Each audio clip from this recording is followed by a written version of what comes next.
This is WWE superstar Drew McIntyre, and you're listening to the WWE Podcast. The champ is the one that everybody wants, me. Becky Lynch is going to WrestleMania. Claymore! Austin 316 says I just whipped your ass. This is my iron. You're going to acknowledge me. Oh, yes. Yes. Here we go. It's Monday, April 8th, 2024, the day after the night of WrestleMania Sunday. And my God, do I have some things to talk about with you, obviously, as we came off the Cody Rhodes victory that a lot of us expected. A lot of good and a lot of bad that I have to say about that. I am a professional complainer, so I have some things to say, and one right off the bat, but I think a lot of you will join me in this disappointment, is no Austin. Okay, now that's really not the biggest problem I had, but it was a big disappointment. Everything at the end of the match went almost exactly as I had thought it would, with Jay neutralizing Jimmy, and then Solo being neutralized by Cena, and then you're thinking, okay, here we go. All right, glass is going to crash, here we go. And then we get the gong. We instead of glass crashing, we get a gong, which, like, I feel kind of like a little baby complaining that it's the Undertaker, one of the greatest of all time, instead of Austin. But I don't understand the really any kind of, I guess, need for Taker and what his beef is with The Rock or with the Bloodline. Sure, he faced Roman at WrestleMania 33, which was how many effing years ago? Like, I don't understand that. And hey, if you're going to do an Undertaker appearance, can we not get him in his, Saturday afternoon attire?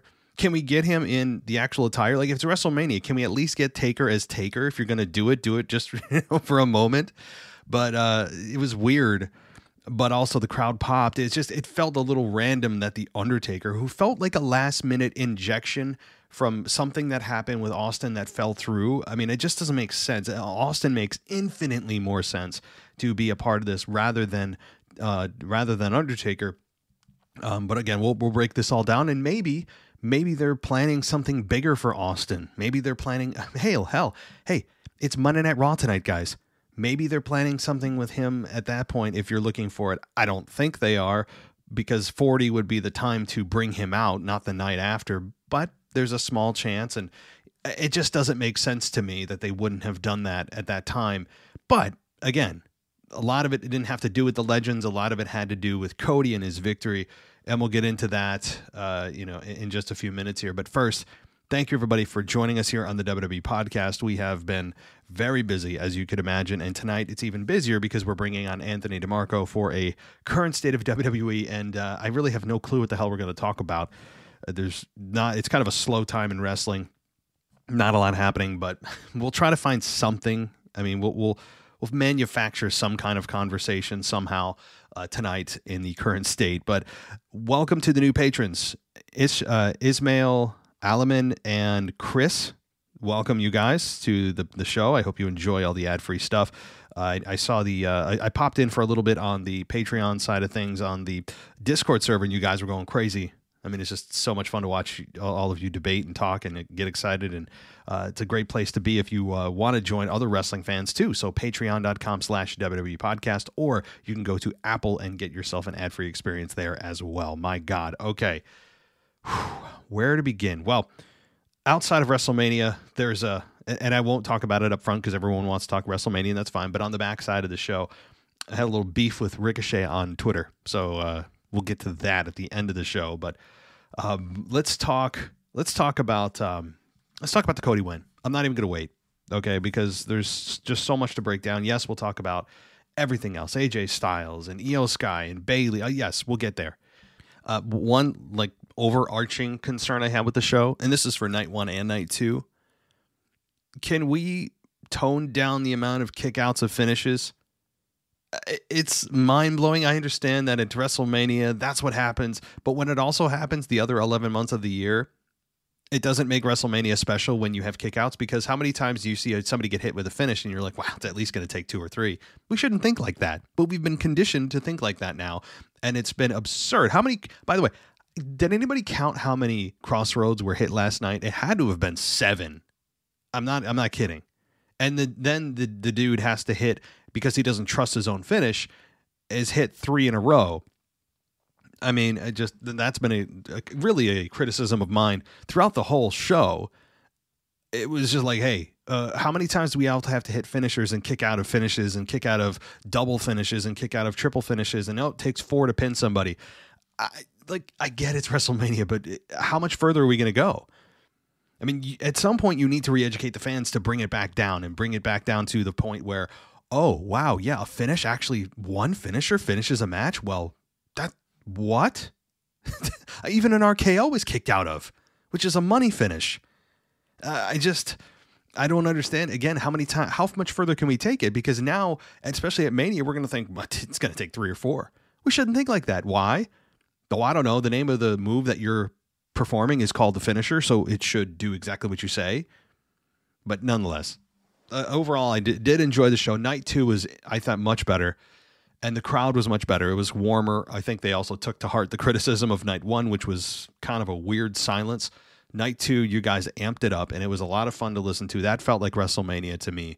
It's almost like Saturday was a dress rehearsal for Night 2, but again, Night 1 had some fun moments, and I broke that all down with Chrissy, who joined us yesterday for our in-person review, and you guys should check that out. It was well done, and I'm jealous of everything she got to experience. No Austin, though. Sorry. We're all sad. Okay, let's get into Cody Roman.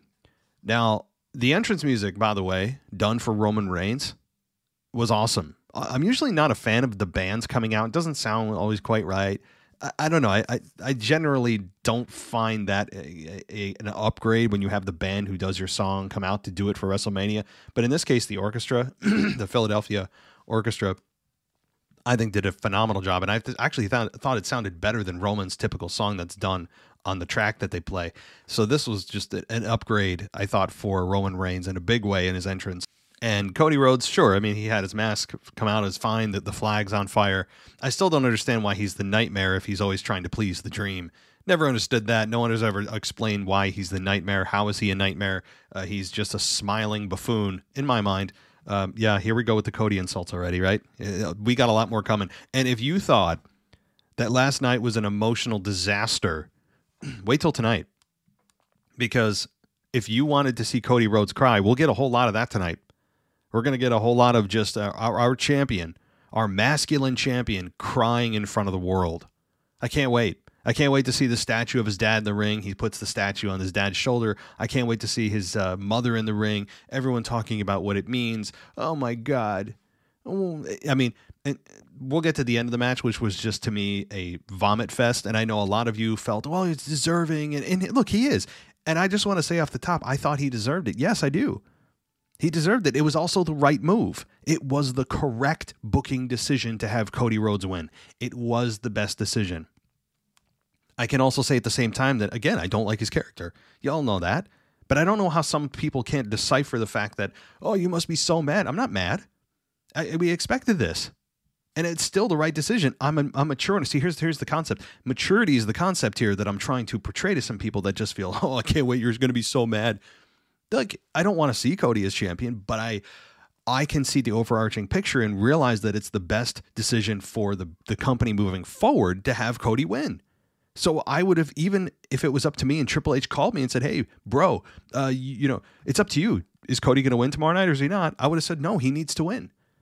I'm being serious.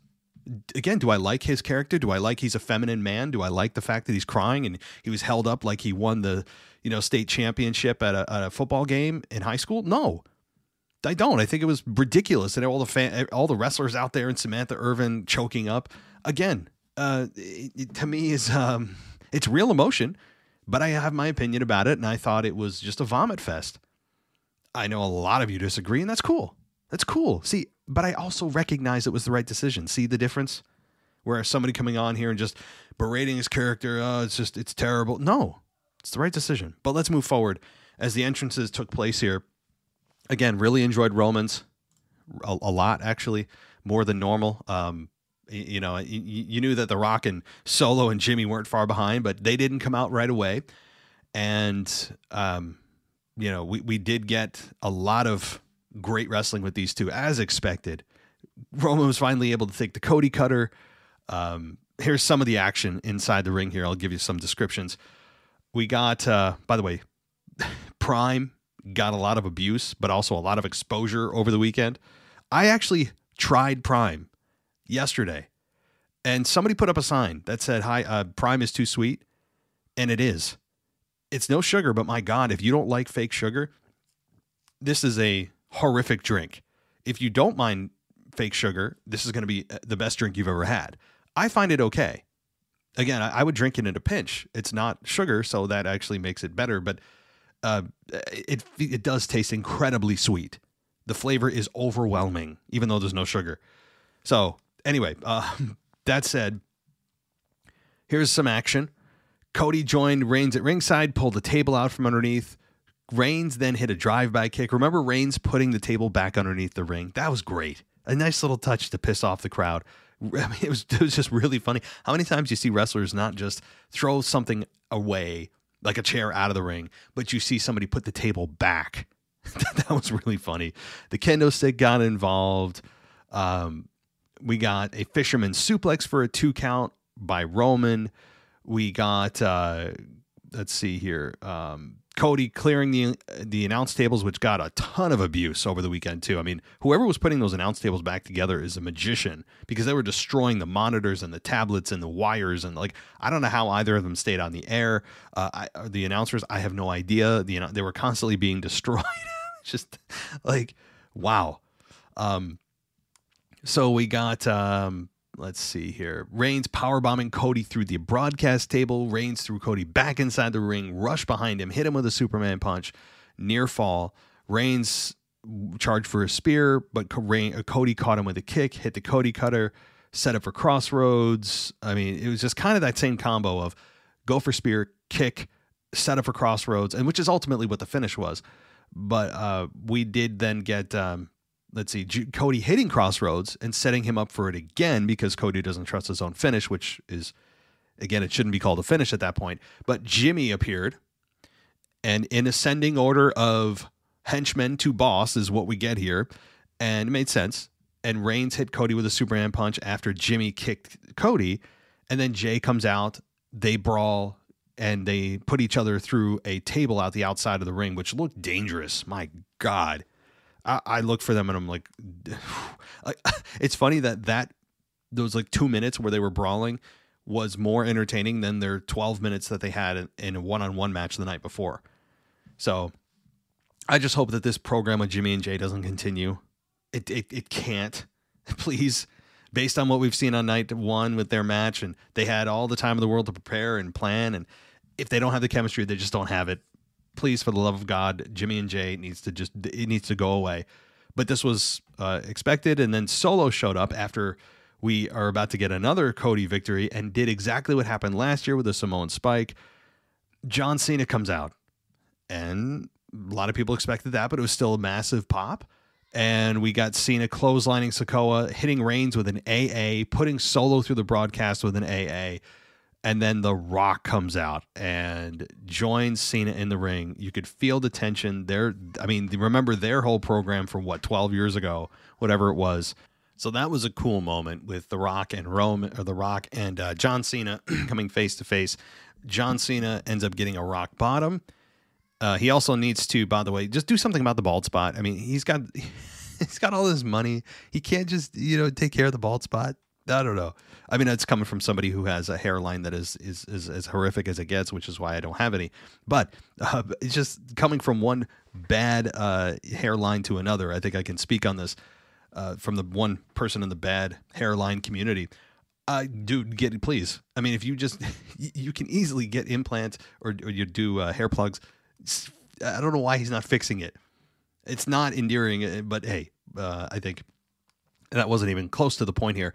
Rock bottom, and then Cody is about to get lashed by The Rock, and you're thinking, all right, here we go, right? Because it's the final boss. Cena's taken out. Jay's taken out.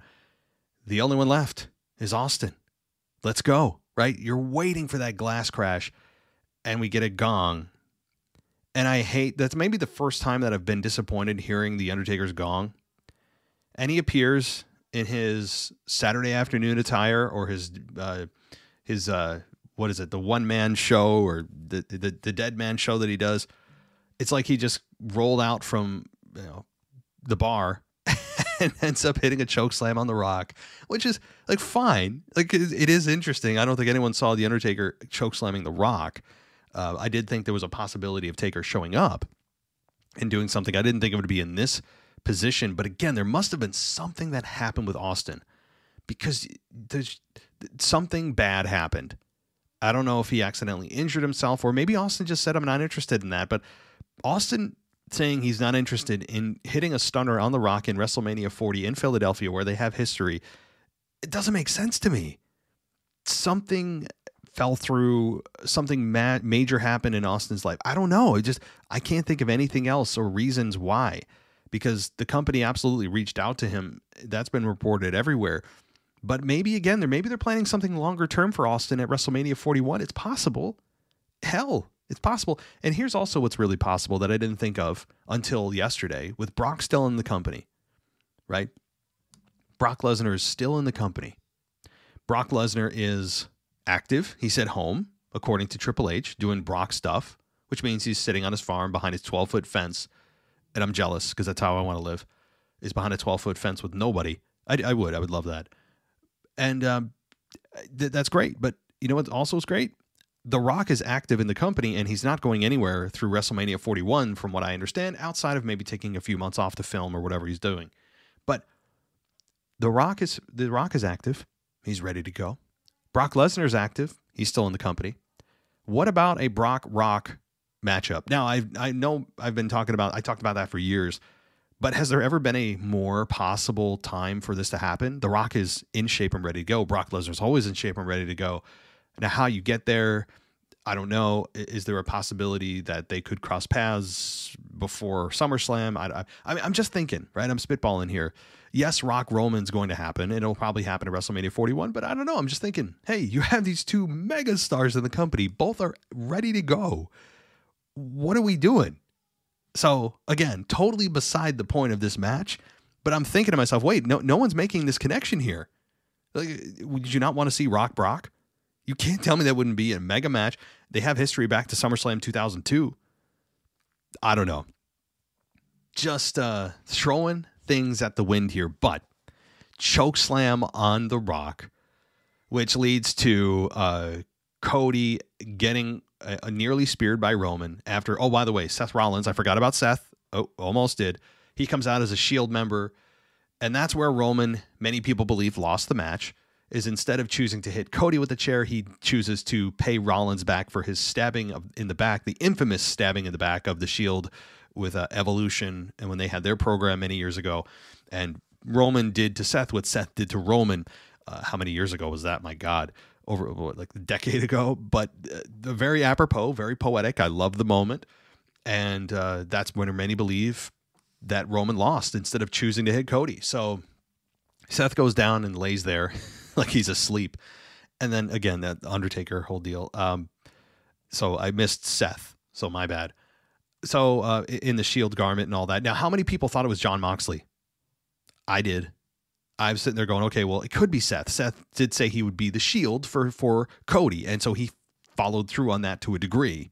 He would be the Shield for Cody. I guess that's very funny or very clever that he literally meant I will be the Shield for you, meaning I will be the Shield again for you. And that was really cool that he actually meant it literally. So that was really fun. And then you have, again, Taker do his thing. And then Cody blocks the spear again and hits his 3 crossroads, 1, 2, 3. And you know what I'm just going to play a little bit of play the finish of this because I want you to hear it again, which is emotional. And I think it's worth replaying. So let's take a listen.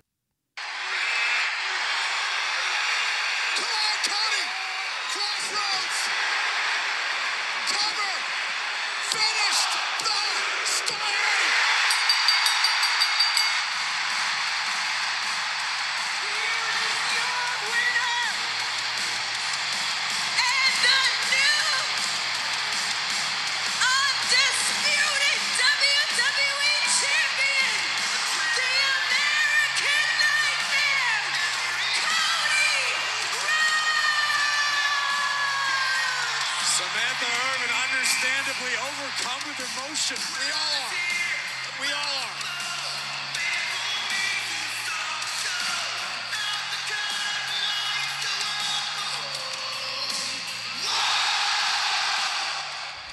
All right. Well, there you go. So Samantha Irvin, who understandably is emotional, as Corey said. Yeah, it is emotional.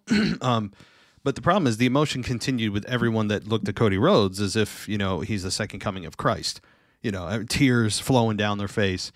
He's hugging cameramen. He's hugging, fans. He's hugging Cole, who is emotional. He's, everybody, making out with everybody, right? And it's like, I understand the emotion. I get it. But then you have like LA Knight coming out there. You have Randy Orton coming out there. You have Kevin, like everyone's coming out to congratulate him. Like, this is, I know it's the moment. Oh, it's just Cody's moment. Like, I don't care who won. I don't care who this is. It makes it worse that it's Cody, but why the hell? What are we doing here? This is seriously what you do in middle school when you're putting people on your shoulders and propping them up like they just hit the winning field goal at the homecoming and like what the hell are you? This is. I'm sorry. This was.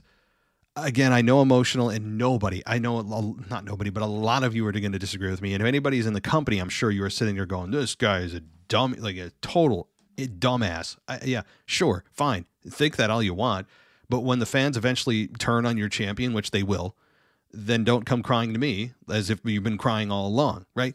So to me, then we get to watch him cry again tonight on Raw, which is going to be horrific, and talking about his daddy. I don't need to hear about his daddy more. It's so funny that he wants to talk about separating himself from his dad's career, separating himself. It's hard to be under the shadow of your dad because you're trying to distance yourself and make your own path. Yet at the same time, his entire story is built on his dad. Yeah, how does that work exactly? Right? The whole premise is I'm going to finish the story from my dad, right? Yeah, I have a lisp because he has a lisp, and that's exactly it is still distracting to me. It's not his fault. It's just still distracting. I think it still isn't got great for his promos. So hate me even more, but it's true. Okay. I'm not of the belief that you can tell me that you're trying to distance yourself from the very thing you won't stop mentioning. So you can't do it both ways, right? You can't. So this was, again, I'm understanding of the moment. I understand why people got emotional. It's not like I'm sitting here going, this doesn't make any sense.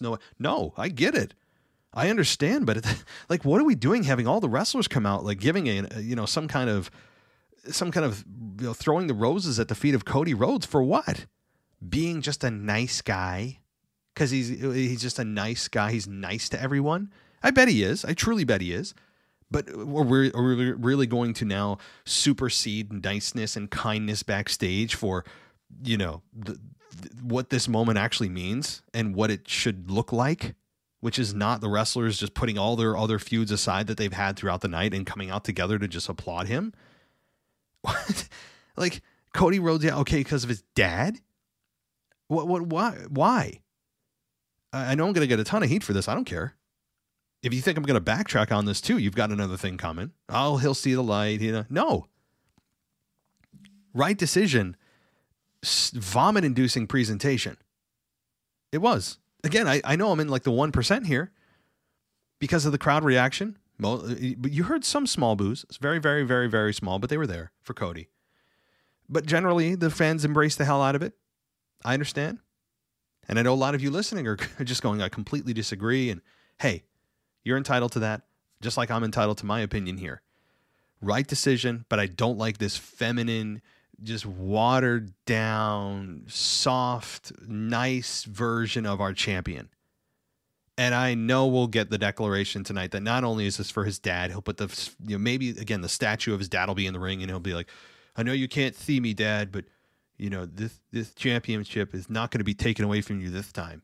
And he'll put the championship on the waist or the shoulder of the statue, or his mom will be in the ring, and it'll be this fun, feel good, and everyone's crying and, French kissing each other, and everyone's feeling good. Of course, a heel will interrupt, and we'll find out who Cody's first opponent is. But I mean, if Cody Rhodes doesn't open Monday Night Raw, I will stop this podcast. There's just no chance. Cody Rhodes opens Raw, as he should. But I don't know. I'm really not looking forward to the whole love fest that we have to endure over the next several weeks, especially tonight, which is going to be the worst of it. And he'll also declare on top of it that he's going to be a fighting champion. He's going to be a present champion. He's going to be all these things that Roman wasn't. So, and the thing is, my fear is this championship reign lasts probably a year. I would say the only real chance that he loses it is at next year's WrestleMania. I think that's the real literally, we're looking at least a year. You don't want to go too long with baby faces because the fans will eventually turn on them. With the heel, they're already hating you, so who cares how long it is, right? So I just think that this is going to be at least a year. We're looking at WrestleMania 41 against, I don't know, maybe Seth next year. Maybe we'll get to Seth Cody next year. We can already think about next year now. Rock Roman, Brock Gunther maybe for 41 if they're not going to do it before then. Seth Cody. Although Gunther could inject himself immediately into the world title picture, that's a fun one we're going to get to. I know we haven't even talked about any of their matches, but this is such an overwhelming topic. I have to spend some time on it. And I'll just sum it with this. The right decision was made with Cody Rhodes winning. But the presentation of this feminine, soft, crybaby champion is not what's appealing to me. And I think some other fans agree. I know a lot of you don't. What's wrong with a feminine man? Well, he's a man, so he should act like a man. Okay, well, there's number one. Basics. But I don't like soft babyface champions.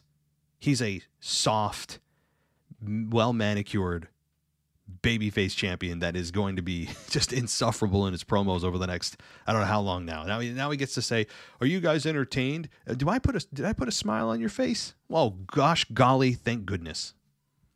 Yeah, I can see it. So I'll get off my bandwagon now. I think I've said everything I need to say. I'm going to get some feedback on it, and that's cool. I'll get some feedback from people who are very passionate on the other side, and that's what wrestling's all about, right? It's wrestling, guys. But as Cole said, damn it, I love professional wrestling. And it is very much a professional wrestling show. It was last night. It was very much a Vince McMahon-less show, which a lot of it showed throughout the show, saying the word wrestling, saying the word professional wrestling. Those were the banned words that a lot of people said, also, one thing I will say, not about Cody, but about Roman. Roman Reigns deserves a lot of credit. And yes, I was advocating for him to lose the belt a long time ago. I still think he should have. You know why? Because we would have been able to get the Rock Roman match without the whole debacle of the championship being involved. So I think you could have solved a lot of problems a long time ago by having, say, Sami Zayn win at last year's Chamber. I still believe that was the time to do it. But they didn't, and here we are. So, but Roman deserves a lot of credit. Again, with how he carried the company. Yes, he wasn't present, and I still think that was a mistake for a lot of the time. Adding and padding the stats of how long he was champion at 1,316 days. You really padded a lot of that time with time off. And I don't need him in there every week. I don't need him competing on every PLE, but it became egregious where he would compete twice in a 6-month period, and it was just unacceptable. So yeah, sure, he was champion for that long, but his stats are padded like crazy. And we learned that the Hulk Hogan statistic is not one that were willing to, to get to with the sacrifice they would have had to make of not allowing Cody to win last night. So. All right. Well, the other person that was kind of a surprise star of the night is Samantha Irvin. And she certainly had her moments, obviously the Cody moment. But boy, she was screaming and yelling, and she's a interesting character. I don't know. I don't think it's performative, although maybe part of it is, knowing she's getting a lot of attention lately. She always has somebody recording her at ringside, by the way, too. So it's a little bit... I really like what she brings to the table. She's a very good announcer. Kind of maybe the most popular ring announcer we've had in modern time. Yeah, we had Tony Chimmel, who was very, very popular. The Fink, right? But she is in our time in Gen Z, and is it the next Gen Alpha? Is it like Gen Alpha, the next one? We are certainly, even for the millennials, she's in our top 3 right now of just excellent ring announcers who she brings a genuine passion, and some of it may be performative, knowing that if you have somebody sitting at ringside with a phone recording you because you know you want to be able to post whatever they're recording on your social media to get attention, then you do wonder and raise an eyebrow of some of it performative. But she is certainly emotional. She seems very emotionally invested in the product, and she's fun to watch. And I will say that she seems to be, without lifting a finger in the ring, a bigger star than her boyfriend.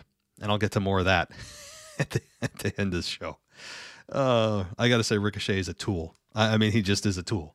And we will get to that. And I know some of you are like, where is this coming from? He's a bitter tool is what he is. Yeah, I know. I'm not just saying that to get attention. I needed more than just, my fingers on a phone. I wanted to vocalize some things that happened and things I've seen out of Ricochet and what he believes and that kind of thing. We'll talk about it later. So we have Stephanie McMahon, by the way, come out at the beginning of the show, and that was a surprise. I noticed she didn't have a ring on her finger, and a lot of the speculation was that Triple H and Stephanie weren't married anymore. They've been going through a separation problems, so she didn't have a ring on her left finger. I don't know if that was by purpose, accidental, whatever, but it was noteworthy. And she comes out and basically welcomes us to the Triple H Paul Levesque era. So I guess WWE is taking the time to tell us what era it is instead of the fans trying to decide and figure it out. WWE has declaratively told us what this era is, which is fine. And some fans have kind of moved towards that name before WWE told us that's what the era we're in. But also, I don't like WWE trying to tell us what era we're in. Usually the era we're in, you don't know you're in until after you're out of it, and then you name the period you were in. But fine. It makes sense. It is the Triple H era. It's the first, or we thought, first pay-per-view for PLE first WrestleMania without a McMahon. That was until Stephanie showed up. So, again, I know that she had no creative influence, you wouldn't think, but, just when we thought there would be a WrestleMania without a McMahon in it or influencing it, or on it, Stephanie shows up. I'm not angry about it. It's just funny. We're all talking about, we're finally going to get a McMahon-less WrestleMania, and then the very first person you see is Stephanie McMahon. Oh, Lord. All right, let's get to a little bit more of the show here outside of Cody and Rock and Roman and no Austin. Okay. So beyond Stephanie's deal here, we get Rollins and McIntyre for the World Championship. This was as good as advertised. Punk on commentary is really, I tweeted this out too, or posted this on X, that Punk, after he's done with his in-ring career, whenever he's finally done with it, he has a career in commentary. As he said in his pipe bomb promo, 13 years ago, no one can touch him in commentary. He's really good. He just puts on the headset and he can put over talent. He has a very listenable voice. He's smart. I may not agree with him on a lot of his personal beliefs, but I can separate the two and from Phil Brooks and CM Punk. And Punk is just very good at commentary. So if he ever wants to have a secondary career post his in-ring kind of wrapping up, he has one in that announce booth. I really enjoyed him on commentary.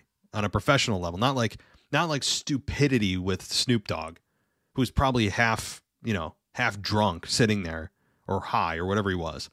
I don't understand the love for Snoop Dogg at WrestleMania. I don't see the need. I don't ever go into WrestleMania and be like, oh man, I can't wait to see what they do with Snoop Dogg this year. I don't understand it. He's this mainstay every single year. Snoop Dogg has to be a part of it. I don't hate him, but I don't see the value in it. He's an aging elderly rapper that hasn't been relevant in music in like 15 years. Like, I don't understand it. Again, legend in the business, yes, but I don't get it. He's not Pete Rose that had a hilarious altercation for a multi-year program with Kane, which was hilarious. But I don't understand it. I don't see the need for it. But Snoop on commentary was a deduction. He just was, and I think that CM Punk on commentary was a massive addition. But the match we hear between Seth and and Drew was really good. The knee played a factor in this, but it was quick. It felt like it was shortened by about 10 minutes because the match only went 10 minutes. So that was my only complaint, because it felt like they were just getting going. And the Claymores, again, this kind of plays into the original issue I had with just overall with wrestling, not just WrestleMania, but just pro wrestling generally. There's way too many kickouts of finishes. And Seth Rollins kicked out of 3 Claymores before the 4th one finally got him and put him away, as McIntyre beats Rollins to win the World Heavyweight Championship. And Cole's talking about how he won a championship in front of fans for the first time in his life. And McIntyre was getting emotional, and he had his moment, and you're thinking, okay, great. Even Rollins on his way out, who had a shiner on his face because he got a pretty good stiff kick to the face. We got a Rollins kind of, I was trying to read his lips to McIntyre. It was something along the lines of "you're the man now," or respect, or something along those lines. And you could tell it was genuine and real, whatever Rollins said to McIntyre on his way out. And so that was a cool moment. But then McIntyre's mouthing off to Punk, who's still on commentary, and Punk is, firing back and saying, what do I have to do with anything? And Punk is saying, or McIntyre is saying that, if you come back, I will end your career. Mouthing off, Punk eventually trips up McIntyre, who lands on the announce table and then starts putting the boots to him, takes off his arm brace, hits McIntyre in the face with it. And so it was cool. Before we get to Priest, it was a cool moment for Punk. Getting physically involved is not something I thought he would do or WWE would risk, but they did. And it seems like he was well enough to at least do that. And it was, again, while Punk is not, it's not the situation we imagined Punk in at WrestleMania 40, it was at least something. And then it allowed Priest to come in. And I tell you, my guard was down. I really didn't think they were going to do this. It wasn't even on my mind. So props to creative for this. It wasn't even on my mind. And Priest comes in, takes advantage, south of heaven, new World Heavyweight Champion, Damian Priest. And you know what? I feel bad for Drew. Genuinely, at the same time, he did have his moment. He did become champion. That's still on his record. It was a 5-minute reign, but he still had that moment in front of fans. He did get it. It was just taken away just as quickly, which I would have loved to have seen what a Drew heel run as champion looks like. I still believe that's what I would have done. I don't love the Damian Priest cash in here because there's more you could have done with Drew, and Drew has been your consistent quality, even rising heel over the last several months. I mean, he's done excellent work over the last several months. Excellent, where he has deserved this. But that's not the direction they're going. For some reason, they see Priest right now as the guy they need to go to. And at least he's not sending your Money in the Bank anymore. We can move on from that. But in just a few months, we'll have a new Mr. Money in the Bank. So there's that. But at least for the next few, we don't have anybody lurking with a briefcase. So that's nice. But Priest is now your world champion. The crowd was going crazy because I think they were just excited for being there in the moment with a cash in. Rather than cheering Priest, they were cheering themselves for being there in the moment, if that makes sense. Because cash-ins are rare, and being in person for them are even rarer. So I think the fans were cheering themselves and just the excitement of the moment, not necessarily excited for Priest. But I genuinely feel bad for Drew, like not as a character, but as a person. Like, he can't catch an effing break.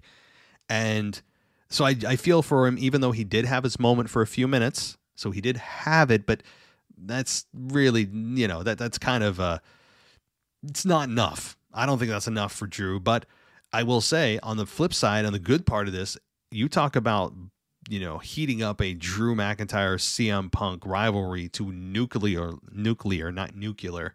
Some people say nuclear. It's nuclear. Okay. A little tomato pet peeve, but it did. It heated it up in a massive way. And now you have a CM Punk Drew McIntyre rivalry that is going to be red hot. Now, the problem with this is, it's not that it didn't heat it up in a very big way and it was great in terms of that part of it, but Punk can't compete right now. So what the hell is Drew going to do for the next few months? I guess try to chase Priest, who's also going to keep Rollins, if Rollins is sticking around. If he is, maybe we'll have a triple threat between Rollins and Priest and McIntyre at Backlash, which, by the way, guys, it's called Backlash. Triple H has removed WrestleMania from that name, so it's just called Backlash. Hallelujah. But I just don't know if Punk's not there, you have something you can't really follow through on for another couple of months until Punk's back. So it's like you've heated it up, but it's going to cool down because time is going to pass by. So I mean, I'm sure they have a plan here, but this was a very I thought it was unexpected, and I got to give WWE their props here. All right, then we get the Pride. Apparently, they are actually called the Pride of Bobby, Montez, and Angelo with B-Fab versus the Final Testament. And Snoop Dogg was at the announce table again. It was horrific. I don't think he's good on commentary. He's just not built for that. But not a lot of people are. It's not easy to do. So we got the Pride, Bobby, Montez, and Angelo beating the Final Testament in 8 minutes in a street fight. So short match in terms for WrestleMania standards, especially. And the finish was Karrion Kross got put on the table that originally Bob already broke because they put him on it. And then they had to get another table. So they've had a lot of issues with weapons over the last 24 hours.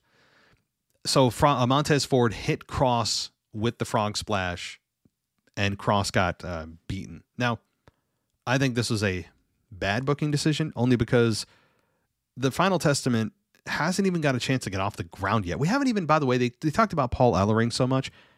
Paul Ellering hasn't said a word. Maybe a few here and there, but like if he's so good and so talented, and he is, I mean, he managed the Road Warriors, like, then why aren't we hearing from him? I want to hear more from him. He looks like a very intriguing guy, especially if those of us who don't even know that he managed the Road Warriors and that he can actually talk, you're not utilizing his talent. He's just a body. So I think he could be a great spokesperson on top of the fact that Kross is very good at speaking. And he continues to get the legs cut out from underneath him. Anytime he gets just like 2 steps of momentum, WWE is like, yep, no, let's stop that right here, right there. Let's stop it right where it's right there. And it's like, he hasn't had a chance to just let his damn group breathe. Let his talent come out. All right, let's move on. LA Knight and AJ Styles. This was really good. You know, a very good match here for both men. It was 12 minutes and LA Knight beats AJ Styles. No hanky-panky, no outside interference, which was nice. It made sense. Styles going for the 450 splash. Knight putting up his knees. Looked brutal. No botches in this match. Well done on both ends. It was a very matter-of-fact big win for LA Knight. Didn't hurt AJ Styles in the least. It's about elevating Knight to that next level. And they see, I think, LA Knight as a contender. I really think they see him as a world title contender. I still believe could be coming to Raw. He should come to Raw. From what I understand, Triple H has said that there's going to be a draft within the next month. Now, don't hold me to it, but that's what I've heard, is the draft may not wait till fall. It could wait until only like another month. I know they're going to Saudi Arabia and all that. So it may happen just after that pay-per-view. But that's what I've heard. This match, though, LA Knight AJ Styles was a lot of fun. Hitting the BTF for the victory may have been the only finish hit of the night that wasn't kicked out of. So there was that. Again, this is what LA Knight needed. One-on-one, high-quality match, and a victory. A loss here would have been a big deal. Now, losses sometimes in wrestling don't mean anything. It's how you lose. But LA Knight could not have lost this, and he didn't. And it was a perfect victory for LA Knight to continue moving on. And it's what Cole said. It's a springboard to that next level, to greater things. And that's exactly what this was for Knight.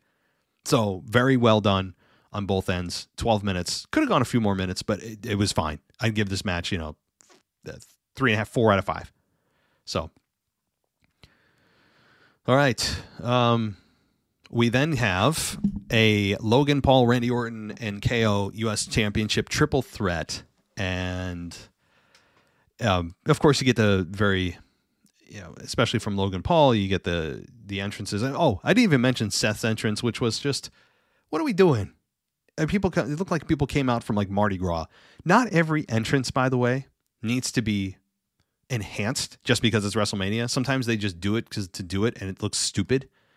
For Rollins, I know I didn't talk about this, but I wanted to make a point. That was just like, what are we doing? It wasn't my cup of tea. That's all. Okay. But This match was, I think, also as advertised, really good. You know, it was about Logan Paul here. He took a beating at the beginning of this match with Orton and Owens beating him down. And you knew eventually they were going to turn on each other.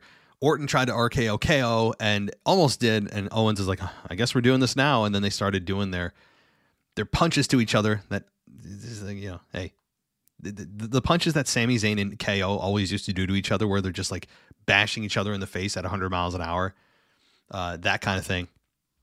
And it was a lot of fun seeing Orton and KO get it together. And eventually you knew it was going to break down. The Brass Knucks played a role, you know, as expected. The Brass Knucks came out, and I still love that part of Logan Paul's arsenal are those Brass Knucks hitting Orton, hitting KO, but the Brass Knucks were kicked out of too. I mean, even the Brass Knucks had a tough night. So we did also get the mascot, who ended up being I Show Speed. I have no clue who that is, but apparently it's a big YouTube star. Orton ended up kicking the mascot with an RKO, or hitting him with an RKO after he barked in his face, which made me laugh.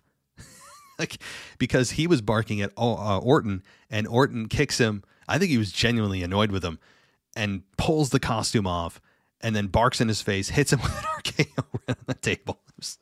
Oh my God, that was great. Absolutely beautiful.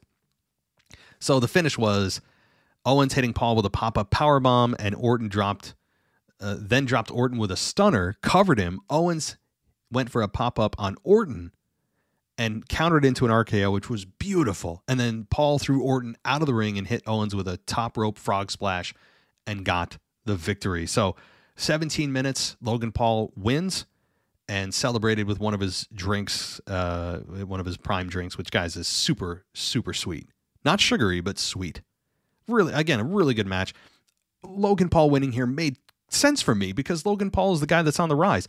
Having Orton or KO win would have been feel good, but I think it's about building new stars. We're always worried about building new stars. It's got to build new stars. Well, you don't build new stars by having your rising star lose at the top show of the year. So Logan Paul, I know he's not there a whole lot, but now we don't have a absentee Universal WWE Undisputed Universal Champion, so that's gone. If Logan Paul's the only somewhat absentee champion, I think we can live with it. He's also delivers every single time he's in the ring. My God. Even Cole said he's never seen anyone pick up the industry like this ever. And I would even agree that he may have a superseded Angle in that regard. I mean, Logan Paul is just got, if he wants to ever make this truly a full-time deal, he has got this. I mean, sky's the limit for this dude. Absolutely incredible athlete. He's starting to understand his character. His promos are continuing to improve. And I love his title reign here. I have no issue with it whatsoever. I don't need Orton or KO as champion. I understand that KO hasn't been champion, a singles champion, in a few years, but like his star power would not have been elevated by winning the U.S. title last night. Logan Paul needed to win. All right. Now let's talk about one final match, because we already talked about the main event here. We already talked about Roman Reigns and Cody at length. So the final thing I'll talk about today is Io Sky and Bayley. This exceeded my expectations. The match here, I came out of this saying to myself, where the hell has this version of Io Sky been the last 6 months? Where was this when we were complaining about how boring she is? She's underutilized. She's not shown. She's hidden in the Judgment Day, the Damage Control group. Where was all that? The promos that were done backstage were well done. There's a lot of well done video packages throughout the show that really, for almost every program, that it was almost weird, because you knew that they had to get those two people together in the same room to shoot what they shot. So you're like, it felt a little bit phony in a way. You know what I mean? Like, they were clearly post-producing a lot of stuff that they had to get those two people in the ring or in backstage or wherever they're doing their video production. They had to get them there together to do all these, kind of theatrics. If you know, does that make sense? But nonetheless, it's still very well done. Io Sky, her promos, I mean, I know there's subtitles, but it works for Shinsuke, works for her. So that to me was very effective. In ring, she killed it last night. Bayley winning made total sense. She put her down finally with the Rose Plant, got the victory. Of course, Bayley to Belly was kicked out of once or twice, I think. And again, Io Sky just was absolutely killing it out there. And same with Bayley. This match was and rivaled and maybe even be better than Becky and Rhea was. They over-delivered in 14 minutes. Bayley gets the feel-good victory. So a lot of title changes here at WrestleMania. A lot of title changes. Very good match. I think it caught a lot of people sleeping on this match. And the crowd was really behind Bayley. So I think it's going to be a lot of fun watching her as champion. Now, last final thing, non-wrestling, WrestleMania related, Mr. Ricochet. So, Ricochet put out a tweet, and he has said that, he was upset that there was no Slammy for him, right? He was upset because the Slammy was, here's what he said.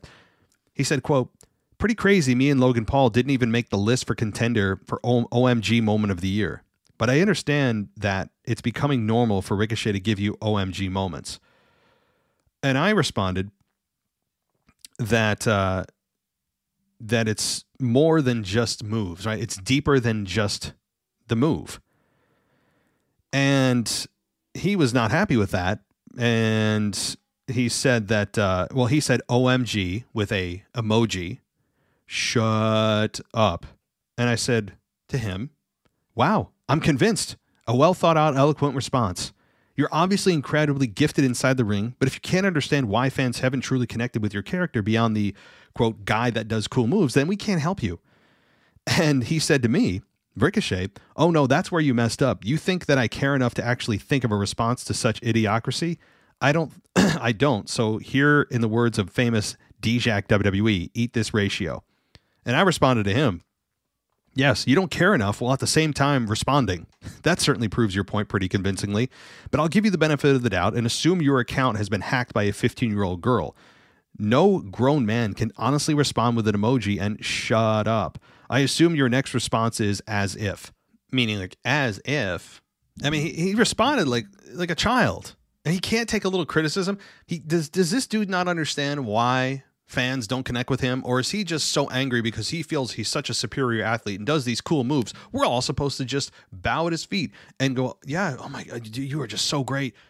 No, hey, dude, here's the problem.